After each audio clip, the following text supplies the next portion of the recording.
Hello, what's up mga tol? For today's video nga, itong at hapon na nga na naman. At kagigising ko nga lang dito at paggising ko nga, buti nga wala na ngang ulan. At medyo umaaraw na nga rin sa mga oras na to. At buti nga tumigil na nga dito yung ulan dahil nga may pupuntahan nga kami ngayon. At syempre, February 14, araw ng mga puso ngayon. Kaya dali-dali na rin ako ditong naligo. At sa paliligo ko nga ay, nagulat pa nga ako sa sarili ko. Akala ko nga kung sino, ako nga pala yan.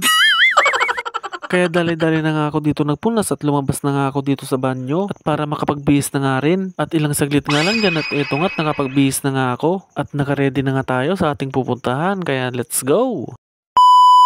Hello, what's up kakapsat na nakaurat. For today's video nga, etong at hapon na nga't magagabi na nga nung umalis kami ng bahay. At meron na nga na naman akong pa-surprise na pupuntahan namin ni Mrs. ngayong Valentine's Day at araw ng mga puso. Na kahit wala nga akong gaanong pera ay isusurprise ko nga siya hindi lang sa material na bagay, kundi sa magagandang memories na mangyayari sa aming buhay. Na kahit sa simpleng pasyal nga lang ay sobrang na-appreciate niya nga ito. At eto nga pagdating nga namin dito sa Santiago ay sobrang napaka-traffic na nga na naman ngayon. At sa sobrang traffic nga ay hindi na may iwasan ng sagian dahil nga sa siksikan ng mga sasakyan. Kaya ito nga't nasabitan na nga ng tricycle itong isang single motor. At sa patuloy nga ng aming biyahe ay magdidilim na nga at umuulan na nga na naman. At pupunta nga muna kami sa Ipil Itsyagi at ihahatid nga itong mga bata at pupunta nga daw muna sila dun kina mami lola nila. Dahil nga Biyernes nga ngayon at Sabado nga bukas at wala nga silang pasok. At eto nga't madalim na nga nang nakarating nga kami dito at lumalakas na nga rin dito ang ulan. At eto nga't sinalubong na nga agad sila ng pinsan nilang si Faith. At pagpasok nga nila dito sa bahay ay agad na nga nilang ibinigay kay lola mami nila yung mga dala nilang chocolate. At ito nga daw ang regalo nila kay mami lola nila ngayong Valentine's Day dahil nga wala silang nabiling flowers. At ilang saglit nga lang dyan ay umalis na nga rin kami agad at uwi pa nga kami ng Santiago at lumalakas na nga din dyan ang ulan. At pagdating nga namin dito sa may Mabini Circle ay sobrang napaka-traffic na nga na naman dito. At hanggang sa makarating na nga rin kami dito sa may Centro Mall sa may 4 lanes. Nagpatuloy nga lang kami dito hanggang sa marating nga namin itong 4 lanes plaza. At nagtaka na nga dito si Mrs. kung bakit nga kami huminto dito sa may 4 lanes plaza at nakita niya nga ditong may concert dahil hindi ko nga muna ito sinabi sa kanya kanina para nga masurprise nga siya. At mas lalong na-surprise nga siya nung nalaman niyang free concert ni Chris Lawrence ngayon na kahit umuulan pa nga dyan at medyo umaambon-ambon pa nga ay dinala ko pa rin nga siya dito dahil minsan nga lang namin ito ma-experience na magkasama at ngayong Valentine's Day pa nga. At pagdating nga namin dito ay wala pa nga masyadong nakaupo sa gitna dahil nga umaambon pa nga dito. Kaya nga lumilim nga muna kami dito sa may mismong plaza habang pinapatila nga yung ambon. At nang huminto na nga yung ambon ay kanya-kanya na nga pwesto dito sa may upuan sa may bandang harapan ng stage na habang pinapanood nga yung mga local singers natin na kumakanta ngayon. At mabuti nga tuluyan na nga huminto yung ulan. At nakikita ko nga kay Mrs. na sobrang nag-i-enjoy nga siya ngayon dito. At eto nga't nakita pa nga namin nakaupo sa aming likuran ng mga kapatid ng hipag ni Mrs. Nakasama nga namin nanonood ng concert dito sa may 4 Lanes Plaza ngayong gabi. At habang kumakanta nga ang mga local singers ay nakipila nga muna ako dito sa may free popcorn na handog nga ni Ma'am Pia Bautista. Salamat po sa inyo ma'am sa inyong free popcorn. At matyaga nga ako ditong pumila hanggang sa makakuha nga ako. At maraming salamat po ulit. At nang makakuha nga ako ng popcorn ay sakto naman nagsimula na nga kumanta dito si Chris Lawrence. At sobrang nag-enjoy na nga ang lahat na manood. At mas lalo pa nga kinilig yung mga nanonood nung kinanta niya nga ito.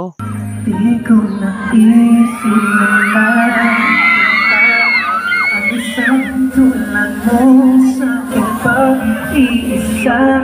at dito nga kita ko nga kay Mrs. na sobrang nag-i-enjoy nga siya sa panonood ng concert ngayong gabi at napapasabay pa nga din kami dito sa pagkanta.